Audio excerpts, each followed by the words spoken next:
सो नमस्कार दोस्तों। आज मैं आपको अपनी लिखी हुई एक कहानी सुनाना चाहूँगा। कहानी सेट है उत्तराखंड के कोई हिली एरिया में, और कहानी में नरेटर जो है, नरेटर के पास दो वॉइस हैं। दो वॉइस से कहने का मतलब है कि वो कभी कभी नरेटर राइटर खुद है, यानी कि मैं, और कभी कभी नरेटर वो है, वो जगह जिस जगह पे ये स्टोरी एक्चुअल में हो रही है। मतलब जहाँ पे सीन हो रहा है वहाँ पे जो जगह है वो भी नरेटर की एक वॉइस है। सो स्टोरी ऐसे कुछ शुरू होती है कि जंगल का सीन है, और वहाँ पे बीच में, जैसे उत्तराखंड की भाषा में उसको पुग्याल बोलते हैं, तो वो कुछ ऐसा एरिया है कि चारों तरफ से जंगल से घिरा हुआ है और बीच में कुछ खाली घास के मैदान है। और जैसे कि नॉर्मली जंगलों में होता है कि दो जानवरों के झुंड वहाँ पे बीच में घास के मैदान में आते रहते हैं और चरते वरते हैं और अपना चले जाते हैं। पर जैसा कि आपको पता है कि नेचर में कभी कभी रैंडमनेस बहुत अलग सा रोल प्ले करती है हमारे आसपास क्या घटित होता है। तो उस दिन भी कुछ ऐसा ही दिन था, और वो दिन बहुत ही रैंडम दिन था। उस दिन कुछ भी ऐसा नहीं हो रहा था जैसा रोजमर्रा की जिंदगी में होता है। क्या होता है कि नॉर्मली वहाँ पे क्या होता था कि जैसे कोई जंगली झुंड आ गया इधर से चरने उधर से चरने, और बीच में कोई शिकारी जानवर घात लगा के बैठा हो, तो वो क्या करता था, जैसे ही वो किसी एक को पकड़ना शुरू करता था तो सारे जानवर इधर उधर भाग जाते थे, भगदड़ मच जाती थी और सब वहाँ से भाग जाते थे। पर उस दिन ऐसा कुछ हुआ नहीं। और उस दिन जो वहाँ पे घास के मैदान में जो दो झुंड चल रहे थे, उनमें से एक झुंड था हिरणों का और एक झुंड था जंगली भेड़ों का। दोनों ही जंगली हैं बेसिकली। और थोड़ी देर तो वो अचानक से आपस में चल ही रहे थे अपना अपना। फिर अचानक से क्या हुआ कि उनमें से एक भेड़ ऐसे अपना अटैक करने वाले स्टैंस में आके अचानक से अपने पाँव ऐसे बार बार पीछे को करने लगती है और इंटेंशन करती है कि मैं आगे क्या बोलते हैं हिरन के साथ लड़ने का। तो इतने में जैसे ही वो दौड़ लगा के वहाँ पे पहुँचती है, उधर से हिरन भी तैयार हो जाता है, और वो इधर से भेड़ और उधर से हिरन दोनों जाते हैं और धाड़ करके उन दोनों के सिर आपस में टकराते हैं। थोड़ी देर के लिए तो दोनों सन्न हो जाते हैं, उनको इतना दर्द हो रहा होता है कि थोड़ी देर दोनों सन्न रह जाते हैं कि क्या हुआ। पर इससे पहले कि किसी को पता चलता है कि क्या हुआ, जो हिरन था वहां पे धाड़ आवाज आती है और हिरन नीचे गिर जाता है। अब ये आवाज थी किसी एक बंदे की गोली चलने की। लेकिन आमतौर पे क्या होता है कि अगर कोई जंगल में गोली चले तो जानवर आमतौर पर भाग जाते हैं, पर क्योंकि वो दिन आम दिन नहीं था, उस दिन कोई भागा नहीं, और वहां पे दोनों झुंड डट के खड़े हो गए। और वो दिन ऐसा था कि उस दिन कुछ नॉर्मल हो ही नहीं रहा था। अचानक से इस बीच में बादल भी गिरने लगे और पूरा मौसम ऐसा अंधेरा सा छा गया। और वो दोनों आपस में ऐसे खड़े हो गए कि अब तो लड़ाई होकर रहेगी। दोनों झुंडों में जानवरों की आंखें बिल्कुल लाल हो गई हैं और वो भिड़ने के लिए एकदम तैयार है।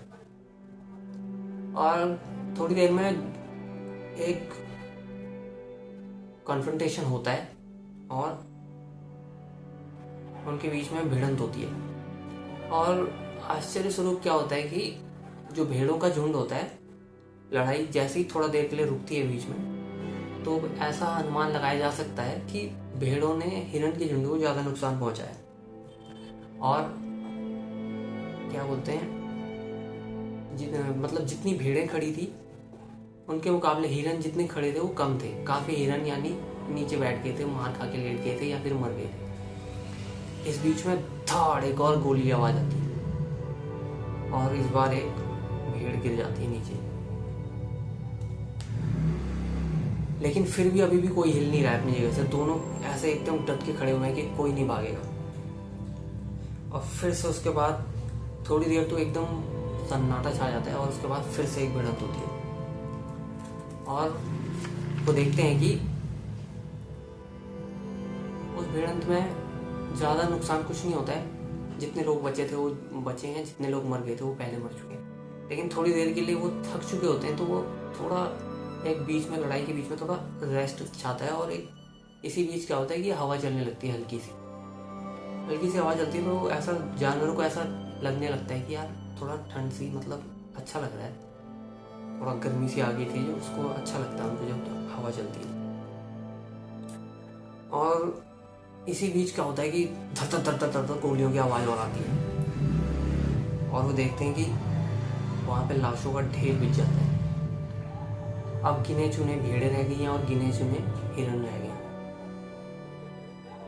अब वो जानवर लोग नोटिस करते हैं कि यार हमारी लड़ाई से हमने आपस में एक दूसरे को उतना नुकसान नहीं पहुंचाया जितना किसी बाहर वाले ने गोली चला के हमको पहुंचा लिया। तो वो अपने आसपास ऐसे देखने लगते हैं और उन्हें दिखाई पड़ता है कि ऊपर देवदार के जंगलों के बीच में पेड़ के ऊपर कोई घात लगा के बैठा है बंदूक लेके। और उनको ऐसा लगता है कि यार अब अगर हम यहाँ से भाग भी जाते हैं तो बच तो नहीं पाएंगे, क्योंकि हमको वो मार ही देगा जो सामने वाला है। और अब जो ऊपर आदमी बैठा है उसे लग रहा है कि यार क्या मज़ेदार सीन चल रहा है बाहर, लड़ाई देखने में उसे मज़ा आ रहा होता है। और उसे लग रहा होता है कि यार ठीक है, जब तक ये आपस में लड़ते हैं तब तक मेरा भी मनोरंजन हो ही रहा है, उसके बाद जब बच जाएगा उसको तो मार ही दूंगा। और फिर क्या होता है कि जो जानवर लोग होते हैं वो सोचते हैं कि यार हम मरना तो है ही है, तो भाग के क्या फ़ायदा, वहीं पर खड़े रहते हैं और सोचते हैं कि यार अब जो होगी देखी जाएगी, लड़के ही भागेंगे जाएंगे यहाँ से। इतने में क्या होता है कि एक लाइटनिंग चमकती है और उनके आसपास पूरी उनकी आंखें ऐसे सन्न रह जाती हैं, उन्हें कुछ दिखाई नहीं देता, इतनी तेज बिजली गरजती है। और उसके बाद जैसे ही बिजली की जो चमक है वो हटती है, इतने में कड़कड़ कड़कड़ गड़गड़ाहट होती है बहुत जोर से। और वो लोग जानवर लोग देखते हैं कि एक देवदार का पेड़ जो जंगल की तरफ है वो अपनी चोटी से लेकर जड़ों तक पूरा फट गया है। और जैसे ही वो नज़र दौड़ाते हैं उसके आसपास, वो देखते हैं कि वहाँ पे वो आदमी भी पड़ा है जो उस पेड़ के ऊपर बैठा था और उसके हाथ में उसकी बंदूक फंसी पड़ी है। और उसके बाद थोड़ा सीन शांत होता है और सारे जानवर इधर उधर भागने लगते हैं और वहाँ पे शांति छा जाती है।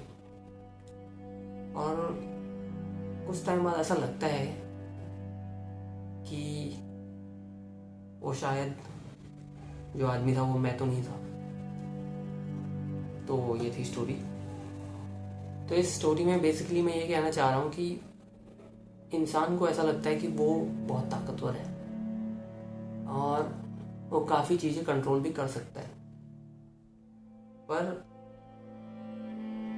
अगर इंसान और रियलिटी एक इक्वेशन है और उसमें बहुत सारे लिविंग ऑर्गेनिजम्स एक वेरिएबल है, तो उस इक्वेशन में इतने सारे वेरिएबल हैं कि इंसान का प्रिसाइजली ये पता लगाना कि कौन सा वेरिएबल किस रेंज में लाई करता है, क्या उसकी रेंज है, ये पता लगाना बहुत मुश्किल है और शायद इंसान के लिए पॉसिबल भी ना हो। लेकिन ऐसा हो सकता है कि फ्यूचर में शायद कुछ कंप्यूटर्स ऐसे आ जाएं जो रियलिटी को बहुत एक्यूरेटली प्रिडिक्ट कर दें, और ऐसा मुझे लगता है कि ऐसा काफ़ी दूर है अभी हमारे नॉर्मल समय से। तो कहने का मतलब यह है कि हमारे ऊपर भी कोई ना कोई ऐसी चीज़ है जो हमें समय समय पर यह एहसास दिलाते रहती है कि सब कुछ हम ही नहीं है, हमसे बाहर भी दुनिया है। और वो इतना अनबायस्डली हमारे साथ बर्ताव करती है या बिहेव करती है या इंगेज करती है कि वहाँ पे ह्यूमंस अपनी जो सुपीरियॉरिटी है, जिसे ह्यूमंस को ऐसा लगता है कि इंटेलेक्ट की वजह से वो सुपीरियॉरिटी है, वो सुपीरियॉरिटी वहाँ पे डिमिनिश होती है। तो यही स्टोरी में कहना चाह रहा था मैं बेसिकली। आई होप कि स्टोरी आपको पसंद आई हो। मिलते हैं आगे कभी अगर फ्यूचर में।